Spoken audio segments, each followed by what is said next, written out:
You can create and run C# scripts in Tabular Editor. You can also save them as macros to reuse in the future to improve your productivity.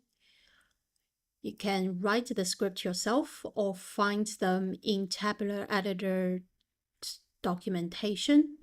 For instance, we will copy out this C# script, go to Tabular Editor,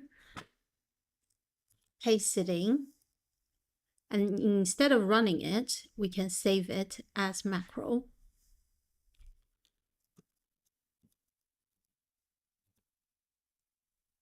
And now we have an additional macro in our macros window.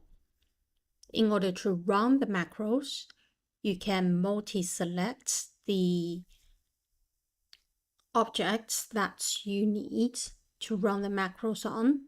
Right-click, macros, and then select the macros you want to run. You can also right-click on the macro to change the script, or right-click to edit the properties.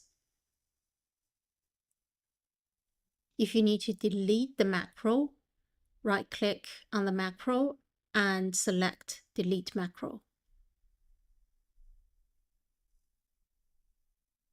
Please like and subscribe to the channel. I would really appreciate it.